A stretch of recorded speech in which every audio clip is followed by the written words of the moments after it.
mes chères spectatrices, mes chers spectateurs, je suis Isabelle, la directrice du cinéma de Grande Action, et c'est un immense plaisir de vous accueillir aussi nombreuses, aussi nombreux. Merci, je sais que certains sont venus de très loin, de l'étranger. Écoutez, merci d'être là. Mais il faut dire que l'occasion est parfaitement exceptionnelle. Nous allons voir La guerre des mondes, réalisée par Steven Spielberg, en présence de Rick Carter, production designer.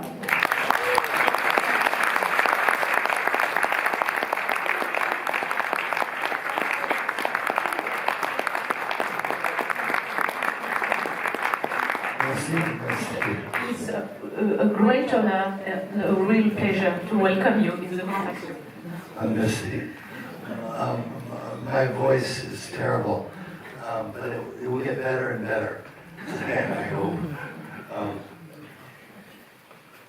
Donc c'est formidable de vous accueillir sur un film de Steven Spielberg. Vous avez une très longue collaboration, vous avez fait 10 films ensemble et ça va être absolument passionnant de vous écouter. On a failli vous accueillir il y a quelques mois et puis il y a eu les fameux incendies de Los Angeles, mais là ça y est, vous êtes avec nous. Vraiment, je suis très heureuse.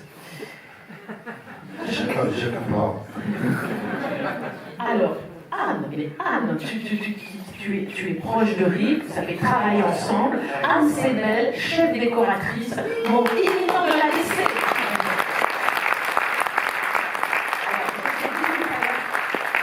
Merci de nous amener, Rick. Non, c'est pas. Tu as largement contribué à la réussite de cette soirée.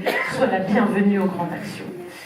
Nous allons avoir un débat après la projection. Et ce débat va être co-animé et traduit par Jordan Mintzer. Jordan, tu es critique de cinéma, écrivain et producteur. Et pas interprète. Donc, je vais faire mon mieux, mais pas mon métier. Ouais, ce sera formidable. Vous êtes ici dans le cadre du Ciné-Club, le décor à l'écran. Le Ciné-Club, le décor à l'écran et le Ciné-Club des décorateurs de cinéma.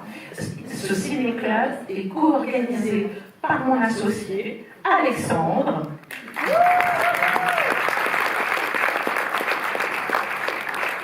ADC, l'association des décorateurs de cinéma, dont je suis ravie d'accueillir le président, Riton Dupire-Clément.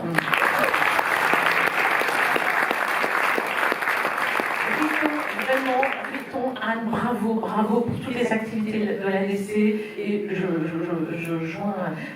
j'englobe Alexandre dans ses compliments. Ce Ciné-Club est vraiment, c'est merveilleux. Les plus grands professionnels viennent parler et c'est un niveau d'échange rarement atteint, vraiment, et qui s'inscrit dans la pérennité. C'est vraiment un travail de longue haleine.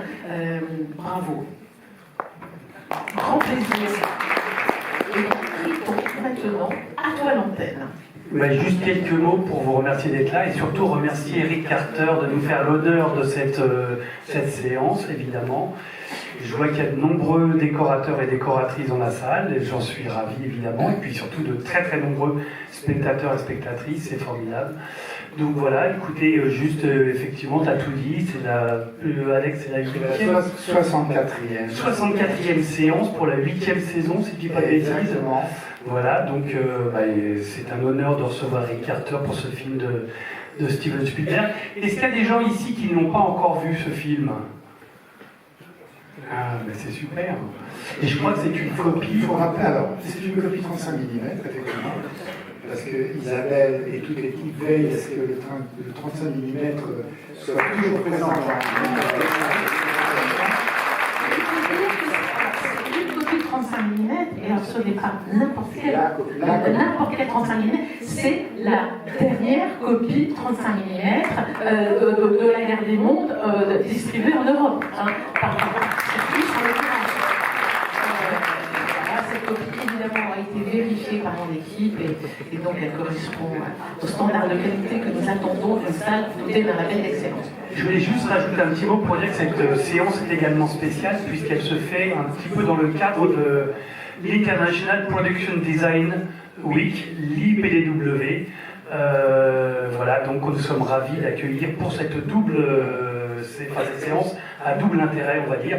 Anne, tu as peut-être quelques mots à dire sur l'IPDW ? Oui, International Production Design Week, c'est organisé par le PDC, dont Rick et moi faisons partie, et plusieurs décorateurs ici dans la salle. Et on a fait Don't worry. Tout va bien. Aujourd'hui, c'est le dernier jour de la semaine qui s'est organisé autour de 2 conférences. Ça va revenir. Une exposition, un cocktail. Hier soir, un gros concert de jazz à l'Hôtel du Nord et ça se termine ce soir avec ce film. Mais c'est une manifestation qui réunit les production designers du monde entier, dans plein de villes simultanément, et nous faisons la clôture de la semaine. Absolument. Voilà, et nous en sommes extrêmement fiers que ce soit avec Rick. Anne, quelques mots sur...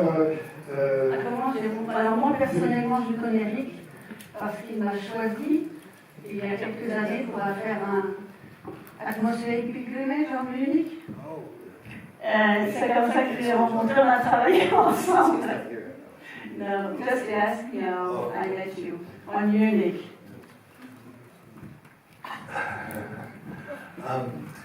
Bernardo Bertolucci had a phrase when he would scout for locations. Atmosphérique. Atmospheric pilgrimage. On a base like, the air, and then you're on a quest to discover the film. Where should it be? What is it? And I took that on, and then through that movie I met Anne, and we collaborated for the movie Munich. Everything in Budapest and in Paris went through Anne's work. Je vais juste traduire. Donc, il a dit que Bernardo Bertolucci, il avait une expression quand il faisait des repérages pour ses films, il faisait un pèlerinage atmosphérique.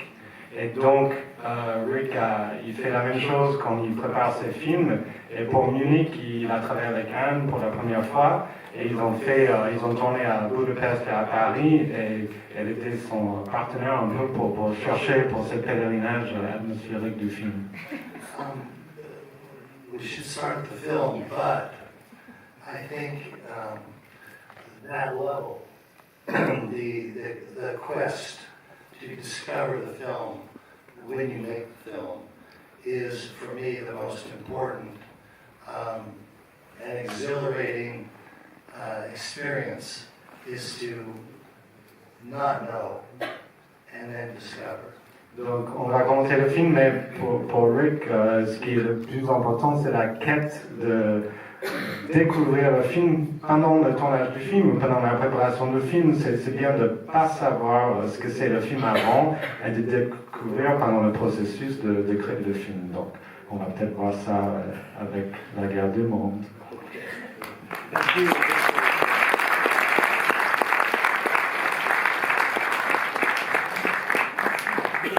Excellente projection en 35 mm.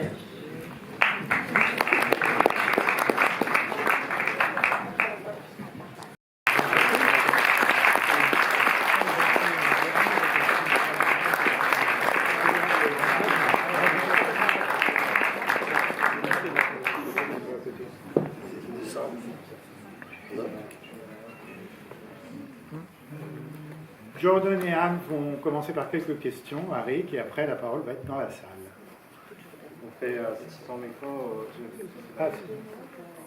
Si tu n'es pas équipé, on va aller à... C'est bon.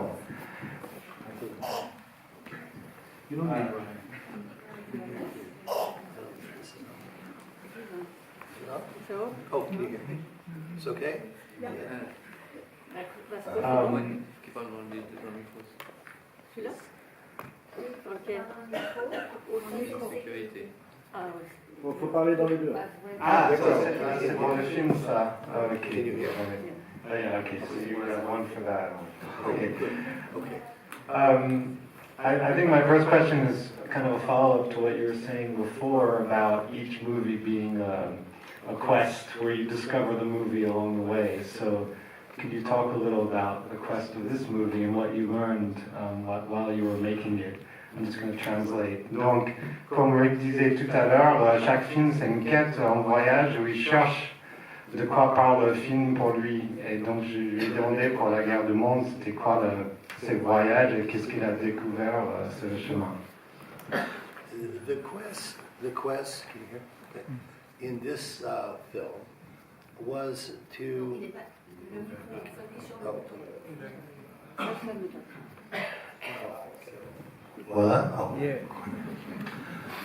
The quest in this movie, I think, especially from the perspective of now, was to find a way to convey the fear and the state of mind that people felt in America in particular, and to keep it succinct and clear. So we went to a place in New Jersey where that neighborhood, for instance, does look back onto the lower part of Manhattan where the Twin Towers went down. So this was already their experience in that neighborhood. And the last thing I would say is, when you see all those American flags, I didn't put those in. I just didn't take them down. Je vais résumer. En fait, quand on regarde le film maintenant, on voit vraiment que ça a été fait à l'époque de l'après 11 septembre. Et c'était vraiment l'idée, c'était de montrer la peur des Américains après l'attaque. Quand ils ont fait des réparages pour le film, ils sont allés dans une petite ville dans le New Jersey, ce qu'on voit dans le film, où il y avait une vue, ils pouvaient voir le tour tomber le 11 septembre, et ils sont allés parler avec les gens là-bas qui se souvenaient de l'11 septembre. On voit beaucoup de drapeaux dans le film, ils n'ont pas du tout ajouté des drapeaux dans le décor, des drapeaux américains, en fait ils n'ont juste pas enlevé les drapeaux. Voilà. Le film a été tourné en 2004, 2004? Ouais, 2004, donc 3 ans après. The one thing I would add is for the design of the movie, it's designed to bring you into what seems like a normal house life freeway, and gradually get more and more intense and surreal. So I think that I now enjoy how the progression of how crazy the movie actually gets. Donc oui, le design du film, l'idée c'était une progression vers la réalité, une famille, une maison typique, l'autoroute, et que ça devienne de plus en plus abstrait et surréaliste. Et lui, il a un peu redécouvert ça en voyant le film, et ça lui fait plaisir parce que ça devient un peu fou, le film, dans la deuxième partie. I would just add one more thing. At age 75, now, it exhausted me just to think about that much work. Je vais juste ajouter qu'à l'âge de 75 ans, c'est juste de voir tous ces travaux, ça m'a déjà fatigué d'imaginer tout ce qu'on a fait pour faire ce film. How did you collaborate with Janusz Spielberg and your set decorator? Because there's a huge amount of work there, and I just wanted to know how you work. Donc Anne demande comment il a collaboré avec Spielberg, Janusz Kaminski, le chef opérateur, et aussi le décorateur du film, comment ils ont travaillé ensemble pour créer le look du film. One of the things that I've enjoyed with my relationship with Steven Spielberg and Janusz Kaminski, but especially with Steven, is it's like in the movies where you have the big canvas as an artist, but it's also very personal. And it goes into the personal. And that's what my relationship is like with him, is to have both the personal and the big canvas. So he trusts me to go far. And then, of course, if I go far on my own, it's only because I can trust all the people that I work with, and particularly The set decoration in this movie is so expansive, and that's the kind of collaboration that I thrive off of, because no one can do it themselves. And it starts with Steven delegating to me, or to Yanush, or to the cinématographer, and so that's how he can do so much. Donc, ce que Rick il adore avec son travail avec Spielberg, c'est le fait qu'il y a à la fois la grande toile du film qu'ils font ensemble, mais aussi quelque chose de très intime et personnel dans leur relation. Et c'est un peu les deux qui comptent dans leur façon de travailler ensemble. Ils se font beaucoup de confiance pendant la préparation et puis pendant le tournage. Après aussi, Rick dépend de beaucoup de techniciens dans le art department pour travailler avec lui.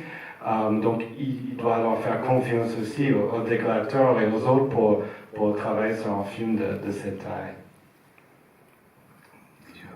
Oui, c'est décorateur ensemblier. Ensemblier, merci.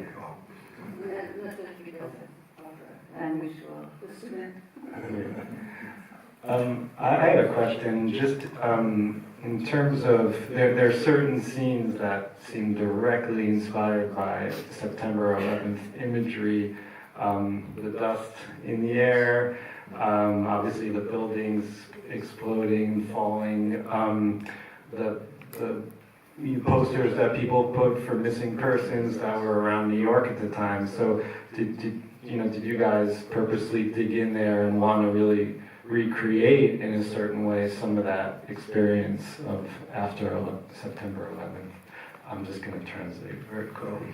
Donc voilà, c'est juste que j'ai expliqué que dans le film on voit plein d'images qui font penser à l'11 septembre, après l'11 septembre, que ça soit la poussière, les immeubles qui explosent, les affiches pour les personnes disparues qu'on a beaucoup vues à New York. Donc je lui ai demandé si ils ont vraiment puisé dans cette histoire pour créer le look du film. The answer is we.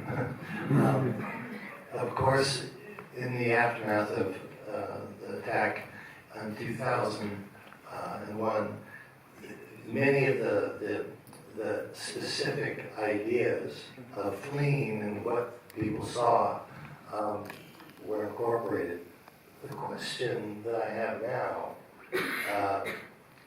well, I'll ask the question, and then it was what we were talking about, is how does it translate now?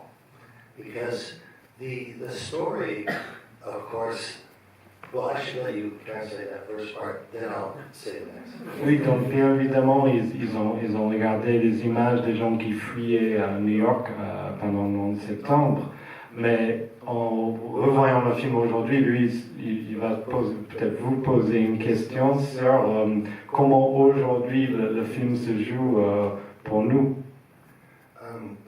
If you think about it, this started with H.G. Wells. And in fact, some of the scenes, particularly the ferry scene, is in the book. And so is the scene in the farmhouse. But there was a certain idea that he was going after, which was the terror of something alien that wanted to destroy us. Then there's Orson Welles, who interpreted it as a broadcast in the 1930s, I believe, where people thought it was real.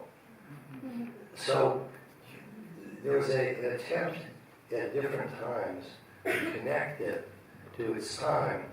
But I wonder now how maybe it does or does not resonate. For instance, the pandemic, because we didn't experience the pandemic when we made the movie, but I couldn't help but think in the beginning, when you're looking into the micro level, that it was reflective of a different level. Donc, en fait, dans le film, il y a certaines scènes qui viennent du livre de H.G. Wells, La guerre du monde, la scène dans la navette et la scène dans la ferme. Donc, en fait, tout vient pas de l'après 11 septembre. Il y a aussi Orson Welles qui avait fait une émission à la radio à la fin des années 30, des guerres du monde et les gens ont vraiment pris peur et pensaient que les États-Unis étaient en train d'être envahis par des extraterrestres. Aujourd'hui, la question c'est plus que est-ce que ça résonne encore avec vous, avec nous? Ça lui a fait penser à la pandémie, par exemple le début du film générique avec Octobre, alors que la pandémie c'était il y a 5 ans, donc ils n'auraient pas pu imaginer ça. Mais est-ce que les images du film résonnent encore aujourd'hui? C'est ça sa question. If I can just continue one part of that, which is, I think, being in Paris, that's the kind of question that one can ask, and that has been a part of the tradition in French cinema, to ask questions and to look at metaphors that sometimes go further than one would, just see it in a moment, and particularly in a Hollywood film.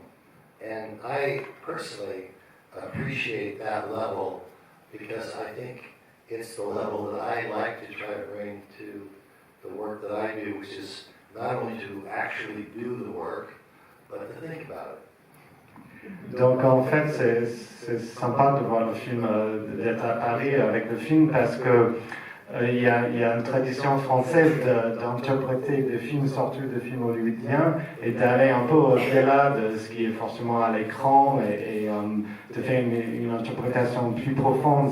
C'est quelque chose que Rick il fait lui-même aussi. Il dit qu'il y a une chose de faire le film, de faire le design du film, mais c'est autre chose de réfléchir plus profondément sur ce que ça apporte, ce que ça veut dire le film. Donc, il trouve ça bien de montrer le film à vous. One more is, I'm not making that up. Steven Spielberg, he makes movies often that he's afraid of. It's the fear. It's not that it's always a scary movie, but his own relationship to the movie has a kind of a way of him facing a subject or a metaphor or something that's personal. And so I think that that actually comes from the type of thinking that French cinema brought into the world when he was growing up, which is in the late 1960s, and we of course saw this relationship with Francois Truffaut. And it's a way to humanize the characters even while telling a bigger story. Donc Spielberg lui-même, quand il fait des films qui lui fait peur, pas de films d'horreur, mais même l'idée de faire le film et de quoi le film va parler, c'est une certaine terreur pour lui. Et ça revient aussi à la tradition française de réfléchir sur ce qu'un film peut apporter de personnel, ce qui vient du réalisateur, ce qu'il met dans son film.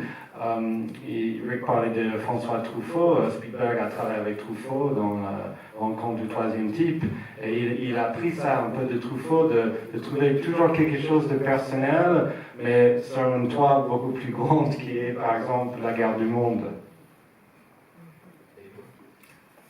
Behind you is this image from the plane crash test.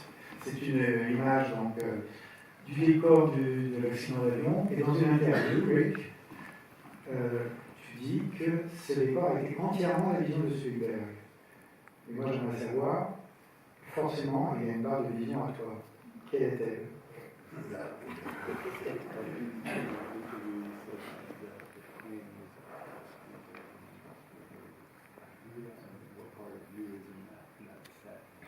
You said this is entirely a vision of Spielberg. Well, he has the idea, crash a plane in the neighborhood, but there's no neighborhood and there's no plane. So you have to get a plane, rip it apart, build all the facade. This is on the back lot at Universal. So all the wreckage, everything is brought in. And this is my shot. That's Steven. See, that's Tom, I think, is back over there. You see? So, and this dolly track. And so we work on the idea, but the idea has to become real, either physical or digital. And that's my job with all the art department and the set decoration and of course the cinematographer. Donc oui, c'était l'idée de Spielberg dans le scénario, on va faire écraser un avion sur un quartier, mais il n'y avait pas d'avion, il n'y avait pas de quartier, donc tout était à créer, à faire. Et après, c'est le travail de Rick et toute son équipe, le décorateur, d'ensemblier tout le monde, de faire que les choses existent, soit numériquement avec des VFX, soit dans ces cas en vrai, en construisant l'avion et tout le décor. Et c'est dans le backlot. Et oui, ça a été fait dans le backlot de Universal. If I can just say, but I can't do this myself. So, for instance, when Anne and I worked together on Munich, we created Paris, Rome, London, all these places in Budapest. And Anne was in charge of all of that. And so I have to rely on many people to know what they're doing. And so I saw you were right. Ce qu'ils disaient, Rick, c'est que après la guerre des mondes, ils ont fait Munich et il a travaillé avec Anne et ils ont reconstitué Paris, Londres, c'est quoi l'autre ville? Paris, London et Rome. Ils ont fait tout ça à Budapest, Amsterdam. Tout a été tourné à Budapest. Donc c'était le travail d'Anne de faire en sorte qu'on va voir d'autres villes à Budapest. Et c'est ça, Rick, il ne peut pas faire ça tout seul. Il y a toujours une grande équipe pour faire en sorte que ça existe à l'écran. This set, if I can just, is on stage, and it's very difficult because the red weed was very difficult to do, and to make it look okay. But this was when we were building, it wasn't finished. So there were just some early pictures, but it's everything is smaller than reality because the farmhouse on the location is big. Donc ça c'est le décor que vous avez vu dans le film, c'est fait sur un plateau. C'était difficile surtout de faire les racines rouges qu'on voit vers la fin du film. C'était pas facile à faire ça. Et tout ce que vous voyez sur le plateau est plus petit qu'en réalité. En fait, la ferme, quand ils ont tourné ça en location dehors, c'était de la vraie taille et ça, tout est plus petit. In the movie, it was 20 years ago, how much VFX did you use, or did you do everything live, or did you use a lot of VFX at this time? More in those days was physical, but of course the big tripods, those were digital, and some of the big sequences. But we had to, for instance, it was a real ferry boat. We didn't tip a real ferry boat over, but we did build the dock and stage all of that. So each sequence had a physical base. Donc la question d'Anne, c'était est-ce qu'il y a beaucoup de VFX, c'était il y a 20 ans. Et Rick, il a expliqué qu'à l'époque, on construisait beaucoup plus, il y a beaucoup plus de physique dans le film, de vrais décors. Mais par exemple, les extraterrestres, ça c'est des effets visuels. Mais la navette, par exemple, le bateau, c'était un vrai bateau. Après, ils n'ont pas coulé un vrai bateau, mais ils ont fait sur un plateau tout le décor du bateau, une partie qui tombait dans l'eau. I would just add one little thing more, which is the opening sequence when the tripod comes up. No, if you think about it, I went out and I had to find that in 1 week because they had to quickly move on the movie. So found a place, but what I think worked well was normally if you're looking up a street, you would just be looking down the street. But there was a church, so that the road came up, there's a big church, and then the road, so always you could shoot against the church, which was also a good symbol for what the tripod was doing. It was, part of our, spiritual life as well. And it just happened to work, but it was something I was looking for, and then it happened in 1 week, so I was very happy. Donc ils avaient une semaine pour trouver l'endroit où on voit pour la première fois le tripod, l'extraterrestre qui sort par terre. Et dans ces cas, il a trouvé une rue, il y avait une église, une grande église qu'on voit sur le coin. Et c'était parfait parce que non seulement ça marchait parce qu'on pouvait tourner de tous les angles, on avait toujours l'église en arrière-plan, mais aussi c'était évidemment bien symbolique de voir une église qui se casse en deux avec l'extraterrestre qui arrive. Okay. Il y a juste une dernière peut-être question et après on va, j'espère que vous avez des questions. Aussi, Anne, elle a une dernière question. Ça c'est une question, je pense que Rick, a lot of people ask you this today maybe, with the new technology, artificial intelligence, generative artificial intelligence, a lot of what you did in this film, a lot of the builds you would not necessarily need to do, perhaps. Do you think that would change the nature of this kind of movie today if you were to make War of the Worlds in 2025 instead of 2005? I don't know. I really don't know because my experience so far with AI is for the first ideas you can find out things, but whether it would feel real, I think that's one of the issues because this is so crazy that if you don't believe any of it, then you have a problem. I mean, the most precocious part of this is that when they're in the car and then the camera's just going around and around, no cuts.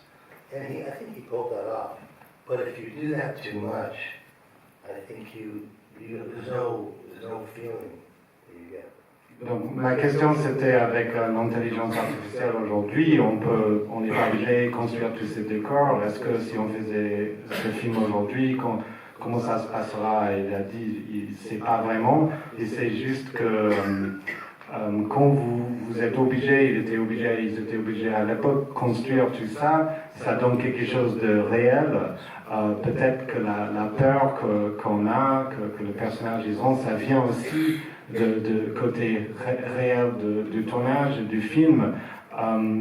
Aujourd'hui, avec l'intelligence artificielle, on ne peut pas forcément avoir la même émotion. En fait, c'est une question émotionnelle. Il parle aussi de la scène sur l'autoroute où ils sont dans la voiture, et c'est en plan séquence et la caméra tourne autour de la voiture.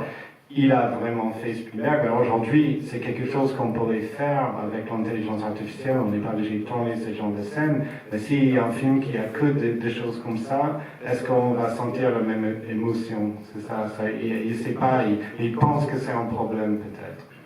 I do have an idea that goes with that, which is actually about a feeling, and that is, I feel that I'm hired to believe what I'm told by the director in the script.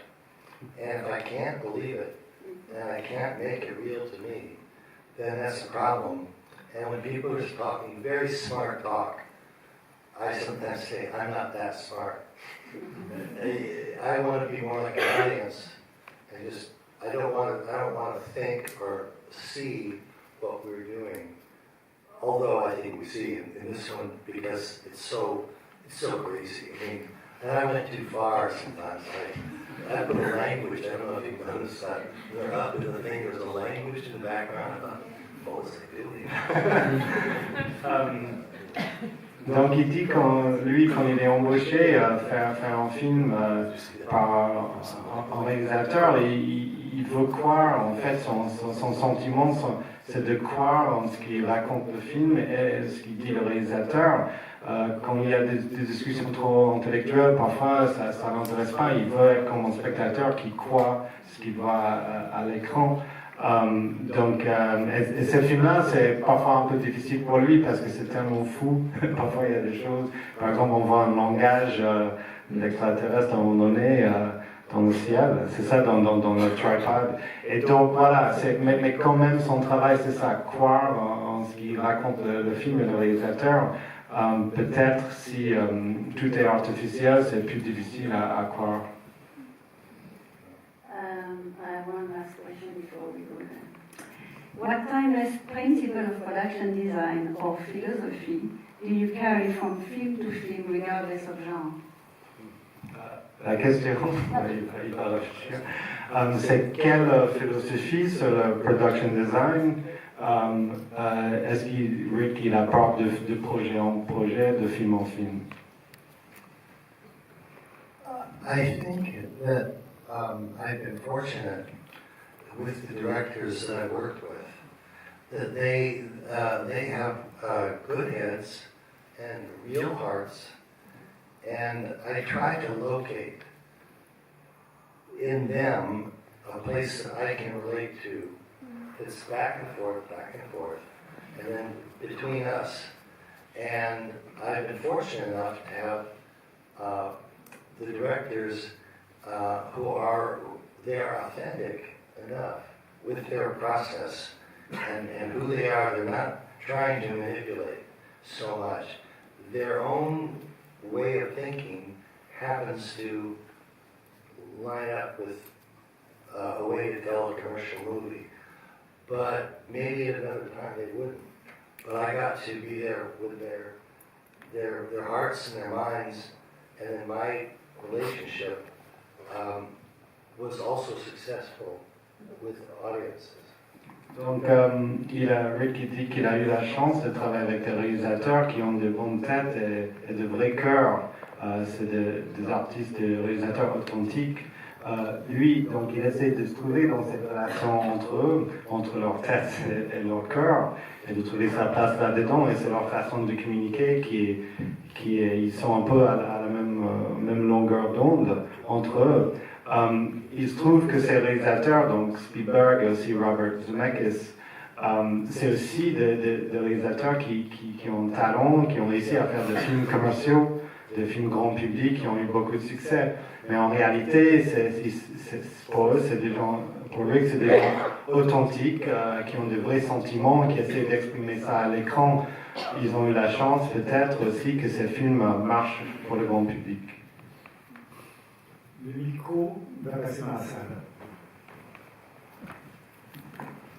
Hi, thanks a lot for being here and thanks for this masterpiece. Thank you. I have two questions. The film is kind of a record breaker because it was made in 10 months from beginning to end. That must have been a struggle. Could you tell us about how you had to adapt your creative process and logistical process to that challenge? And also, Doug Chiang, who is now the design director of Lucasfilm and the president of Lucasfilm, worked on the alien design. Did you work directly with him? Yes.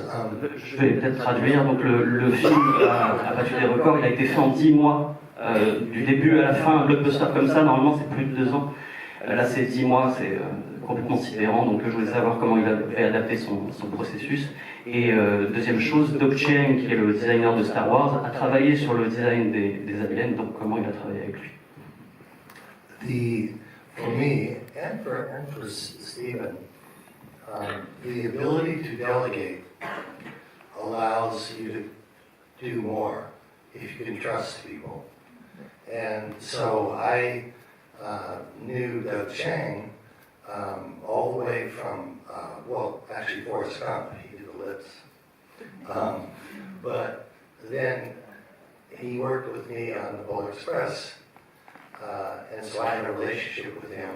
So when we started this, we asked ILM to participate in making the design of the aliens, which Doug was a big part of. He's very, very good with robots. And then, of course, on Star Wars, I brought him in to be on The Force Awakens, and then the Rogue One and all the other movies. So he and I have collaborated quite a bit, because we can trust one another.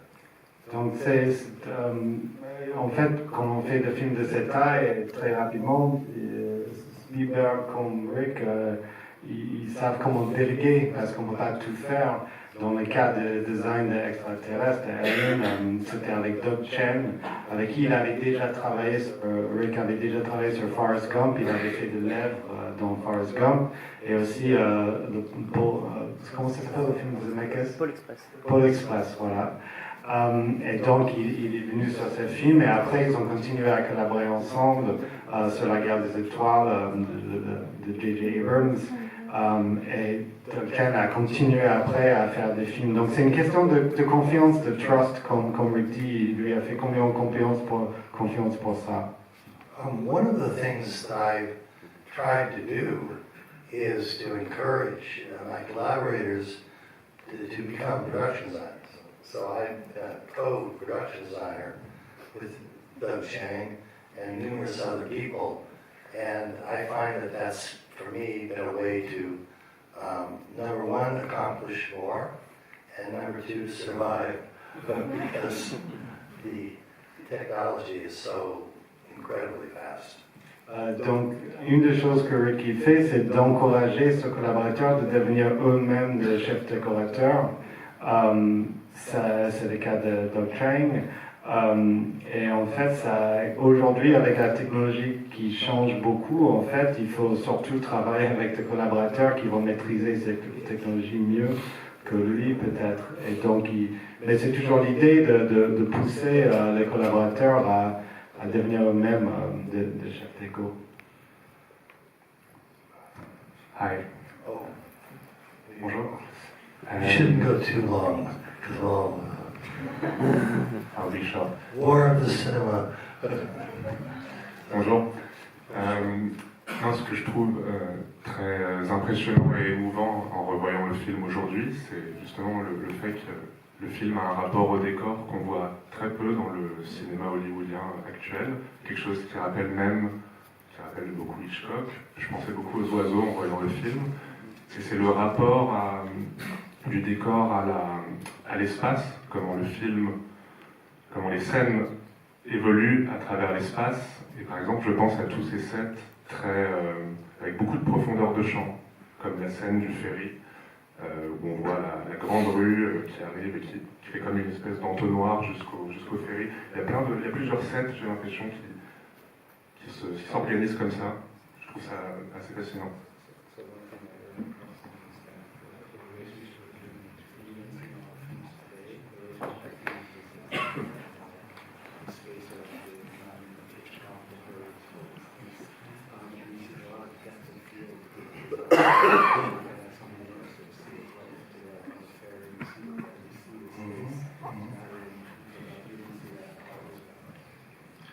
Thank you. I think when you have what Steven likes and what helps him is when he has something there that he's filming and he can add to it. That's number one. So we get to create in many of the films a physical setting. Sometimes he does, like Tintin, it was all digital. And it drove him nuts because he had nothing to, just people with dots. The other aspect that I think you're actually seeing in there is cause and effect. And that's that Hitchcockian way to show you something and let your mind see what happened. So, for instance, Oui, j'avais juste, pour la première partie, il a dit que Spielberg, il aime vraiment, quand il tente d'avoir quelque chose qui existe, qui est là, qu'il peut toucher. et après ajouter à ces décors. Donc quasiment tous ces films sont tournés avec de vrais décors. Il y a juste Tintin qu'il a fait en numérique et c'était très frustrant pour lui parce que c'était que de pixels ou des acteurs devant des écrans verts. Voilà, donc ça c'est la première chose.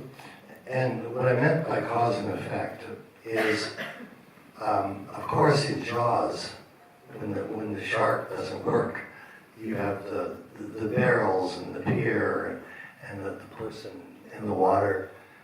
In this movie, of course, you have that scene where the little girl, Dakota Fanning, goes down to the river, and then she sees a body float by, and another one, and another one. And you don't know what happened. You don't know what happened when the train goes by and it's on fire. You don't know what happened when they look up and they just see all those clothes floating down. So those are the kinds of, I guess you would call poetic moments that he's actually making the cinema so that you imagine it. Donc c'est une question de cause et effet dans le décor, c'est quelque chose de Hitchcockien comme idée où on voit quelque chose et après on essaie de comprendre ce qui s'est passé.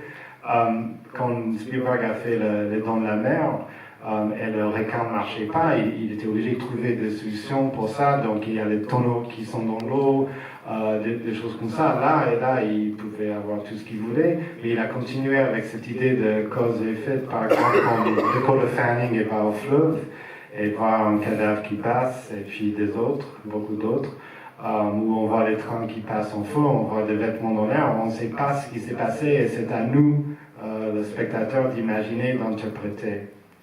And lastly, I would say, he loves when someone has an idea that not only is somewhat abstract, but it also saves him money. So, for instance, in Jurassic Park, if you saw Jurassic Park, and the cow is put into the raptor pen, and then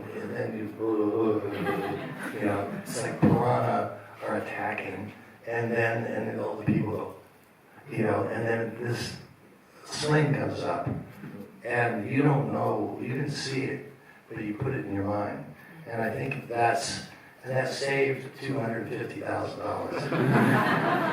Donc Spielberg, il adore quand quelqu'un a une idée qui est non seulement un peu abstrait, avec cette idée de cause et effet, mais aussi qui peut économiser l'argent.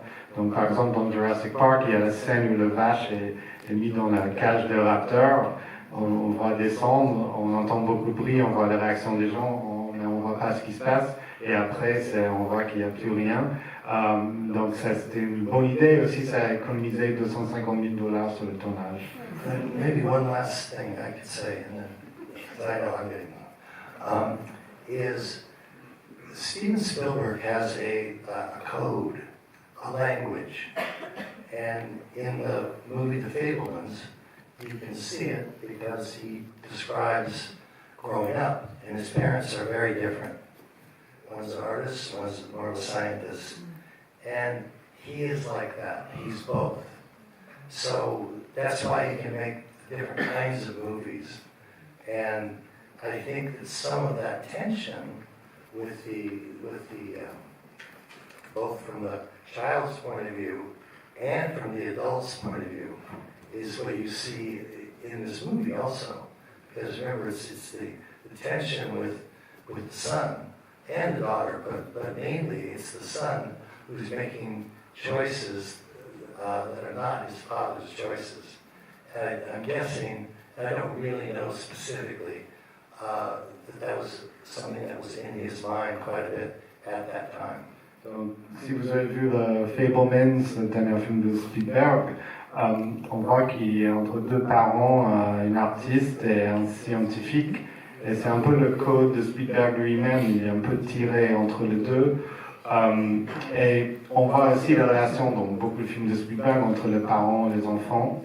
Dans le cas de La Guerre des mondes, c'est le fils qui est un peu rebelle et qui veut pas faire ce que son père veut. Et ça crée beaucoup de tension dans le film. Et Rick, il ne sait pas si c'est vrai ou pas, mais il pense que c'est quelque chose de personnel qui venait de Spielberg lui-même et qu'il a mis dans le film. We have 10 more minutes. Is it okay with you? I'm too tired. I can do a little more, but I've been, so maybe one more. Une dernière question. Because I'm sorry. Il est fatigué. Another time I would. Hi. I have a quick question about your creative process. I was thinking, when you have to recreate like a New York street, it's one thing, but when you have to recreate something that's out of this world, like, what do you look for inspiration? What do you turn to? Oui, donc la question c'est que quand dans le processus de création, quand il faut créer une rue à New York, on sait ce que c'est, mais quand c'est quelque chose qui n'existe pas dans ce monde, c'est quoi son processus pour créer ça? Of course, the world doesn't exist. Sorry, that's me. The Minuteman statue was. I thought you put my glasses on it.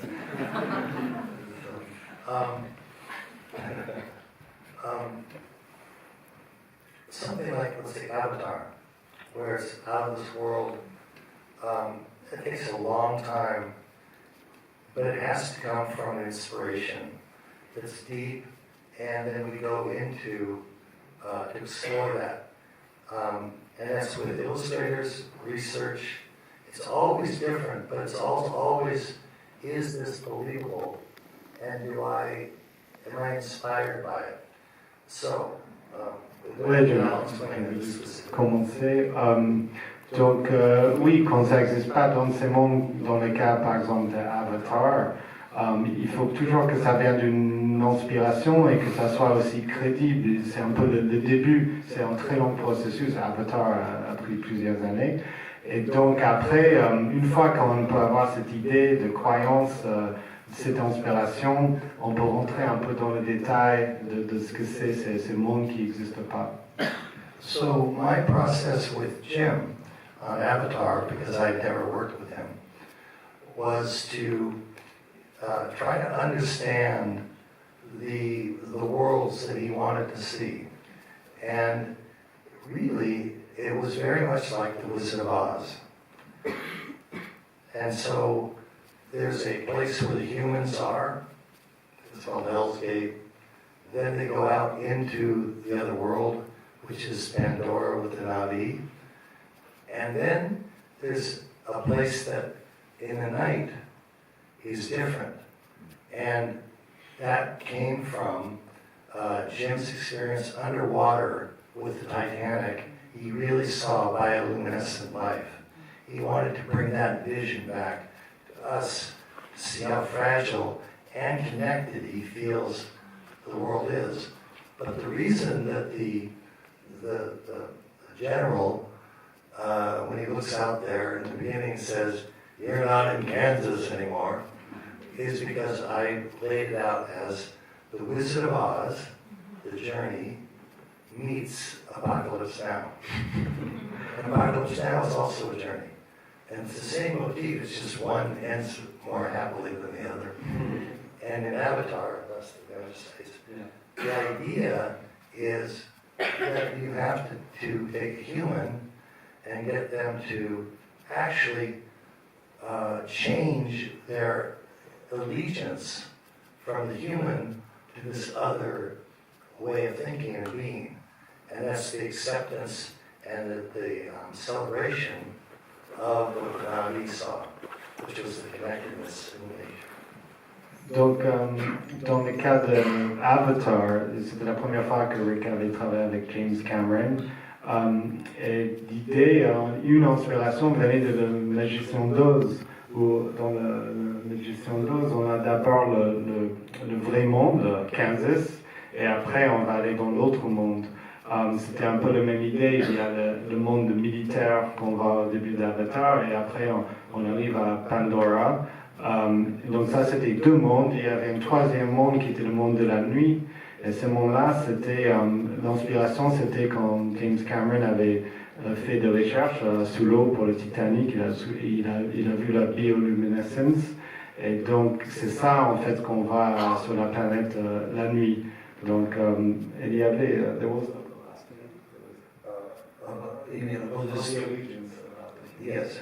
et oui, ce qui était très important dans le film, c'était ce passage des humains, de General, qui envoie le soldat et qui va aller, qui est du côté humain et qui va passer du côté Navi, et il va passer grâce un peu à la connectivité qu'il voit dans le monde des Navis.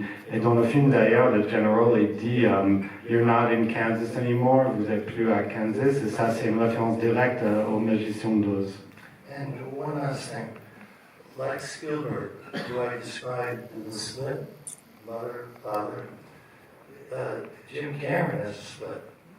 You can see it, whatever poster, whatever image, the blue and the orange. The fire, he loves the weapons. He loves the blue world of the ocean and the connectedness. So that's something that I tap into. And the key to me, before I was hired, was when I read the script, he described the bioluminescence world at night.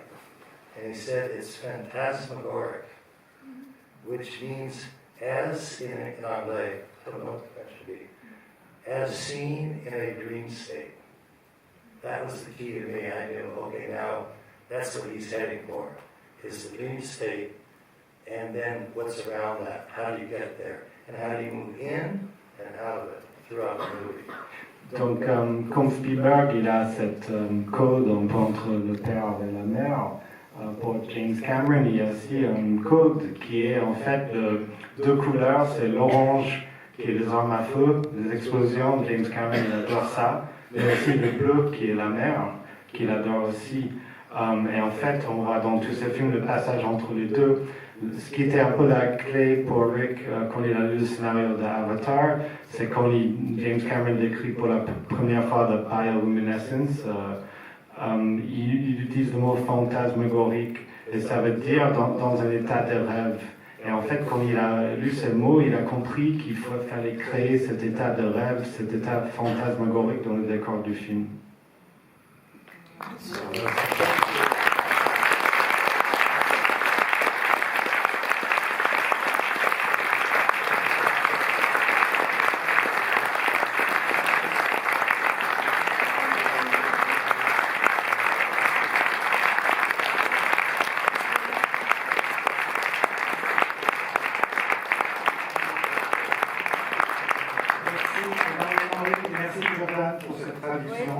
Merci à Eric et son équipe pour la captation.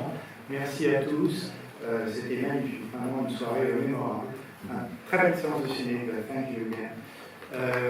Bonne soirée à tous et rendez-vous le 16 novembre avec un film autour consacré au travail du repérage principalement. La danseuse, un film de Steven Spielberg avec Carlos Conti, chef décorateur, et Aude Mercier et Kalika Bayer, deux repéreuses de décor. Merci beaucoup. Bonne soirée.